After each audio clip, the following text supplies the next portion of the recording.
So we ended in beginning of chapter 40, and we'll go back there.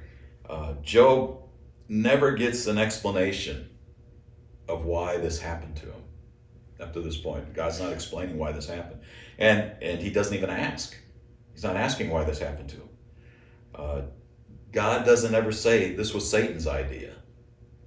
You know, we see the interpretation of it earlier, and we'll see it again, that God actually takes responsibility for what's happened. He doesn't say, well, Satan came, Satan did it, whatever.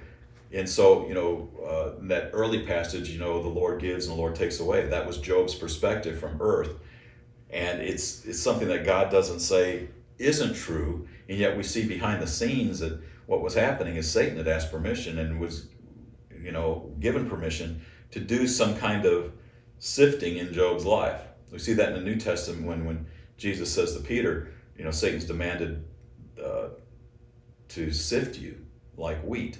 And it says, when you recover, go and strengthen the fellow disciples there. So we see there's something that happens in the heavenlies in this matter of Satan making requests to test certain people and God actually giving them permission. And God doesn't say it's Satan that did it. He actually, in the narrative that we read later on, you can see that God says that, I did this. But what he did is he just gave permission for Satan to do this. And we see that there's a couple of passages. We looked at it earlier when in Samuel and Chronicles, a different account of when David numbered the tribes of Israel. At one point it says the anger of the Lord rose against David and he numbered Israel. And the other place says Satan stood up against Israel. And it's talking about the same event, but there's a different view. I think one is a heavenly view, one is an earthly view. But anyway, it's tying all those things together. And so here we get the heavenly and the earthly view kind of behind the scenes in the book of Job. And it's been used for a lot of different interpretation. I don't know if anybody ever gets it just right, so I'm not even going to try. But we do see the heavenly scene and the earthly scene of what's going on, at least the interpretation of it. So in verse 6 of chapter 40, it says, Job just said, I've spoken, and now I've spoken once, I'll shut up. Oh, I even spoke again. That's it. I'm done. Then God says in verse 6, then the Lord answered Job out of the storm and said, now gird up your loins like a man, and I will ask you, and you will instruct me. Will you really annul my judgment? Will you condemn me that you may be justified? Or do you have an arm like God, and can you thunder with a voice like his? Adorn yourself with eminence and dignity, and clothe yourself with honor and majesty. Pour out the overflowings of your anger.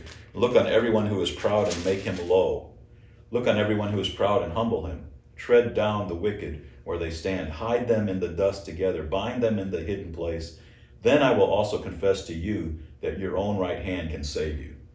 So he's saying if you can move on people and bring them down and humble them as a whole group of their pride, then if you can do that, then I'll say you've saved yourself. You can save yourself.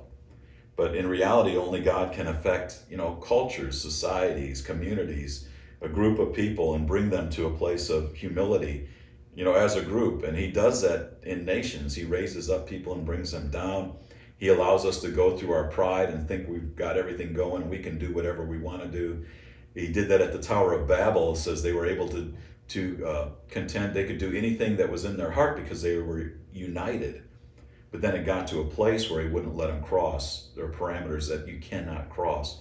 And they were wanting to ascend into the heavens. And he finally just said no, and he went and confused their languages. So he can bring a whole group of people down and humiliate and humble them. And he's just telling Job, if you can do that, then you've saved yourself. You can save yourself. But Job doesn't contend that he can do that. Then we get into some interesting things, and these are looked at in different ways. Starting with Job 15, there's a talk about something called behemoth. Now it says, behold now behemoth, which I made as well as you, he eats grass like an ox. And it goes on to describe this behemoth. In my footnotes, you can't always believe footnotes in your Bible. In my footnotes, it says there's a number 1 by behemoth in verse 15. And then in my footnotes it says the hippopotamus. Well, behemoth wasn't the hippopotamus if he was anything. Some people say this is just a picture of, it's an allegorical kind of animal. It's not really a real thing, but he goes into such details about it. I think it's probably a real animal, but it couldn't have been a hippopotamus because Verse 17 says he bends his tail like a cedar. You know, he's got a tail like a cedar tree. Have you ever seen a hippopotamus tail? It's this little thing goes ding, ding, ding, ding, ding, ding, ding, ding.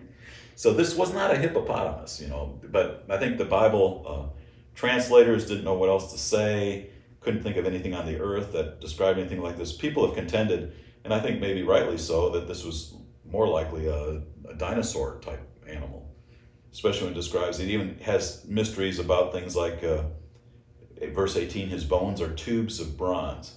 It uses the word tubes. What they found about dinosaurs is a lot of their bones were hollow. And they had to be hollow probably just because of the massive weight, the extra weight they would carry if they were filled with something, if they had like other bones in the body. And it's also I got an interesting story here. That's also the reason that evolutionists say that dinosaurs and birds are related. In fact, because birds have bones that are hollow, so they're light, and they have some bones that make it so they're not so heavy and they can fly easier. Well, I was in a museum in Cleveland, Ohio, and I was reading about, I think it was Tyrannosaurus Rex, and they said in the little thing there, it basically said Tyrannosaurus Rex has evolved into a chicken. And I thought, yeah, that's survival of the fittest. The eater has become the eaten. And I think I laughed out loud. I'm sure I laughed out loud. My daughter Becca was with me. She was there for a appointment at the Cleveland Clinic, and we were walking through this museum, and I just thought, wow. And here was the connection, I think, was the tubes. The bones were like tubes. And so, but we see the description here that of this behemoth thing, and God's just describing him, but he's basically saying, nobody can conquer this beast that I've made. And he goes on and shares in chapter 41 about another creature called Leviathan, which this one is a seagoing creature. And a lot of, Leviathan later, throughout the scriptures when it's used, probably relates more to like a spirit of chaos or control or, different things. I'm really not talking about it in that context to describe that right at this moment. But here he's described as a seagoing creature that you can throw harpoons in, you can fish, you can try and bring him out, you just can't conquer him.